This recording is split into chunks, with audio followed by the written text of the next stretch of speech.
Hello folks, today I wanted to talk to you about how come we get this stair stepping in our cinder block or even brick or any mortar, and what is happening. Now these foundation repair companies, this is what I really want to do, they're out here ripping people off. They're out here saying, hey, you're settling. There's another one of their cons. This is not what's happening. 99.9% of the time, it is not settling, especially on anything that's a little bit older. I mean, we've already had our settling.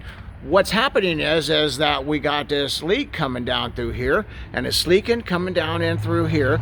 And anytime you see it stair stepping, then like this right in here, this is usually always leakage right in through here. Water is getting down in behind here and leaking, and so you see stair stepping where like it's coming down through here. You know, we got water and ice has gotten in through here and blown this out, and you know this. Now, if this has been settling, you see how I don't have a lintel here, which we should have lintels underneath our stonework, our masonry work here, our cinder block work, whatever the case may be, you know, in your situation. And this would actually be breaking right here, because if it was settling, then that's what would be the sign.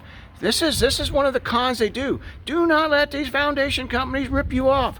This is what they do. They steal, they lie. There's some great ones out there, some fabulous ones, but they're being hurt with these rip-off con people. Anyway, thank you folks for and hey, listen to our blogs. Check out, we're doing a whole series on our blogs with this on construction consumer advocacy. The radio show was part 1, goes into some of the construction cons, and this is definitely one of them. Well, thanks folks for watching our videos. Hope this has been helpful. Hit like, subscribe, share with your friends to keep your friends from being ripped off. So don't let them get caught, and you could be the expert too. Thanks folks, have a great day, God bless you, and thank you for hitting like and subscribe. We do appreciate it.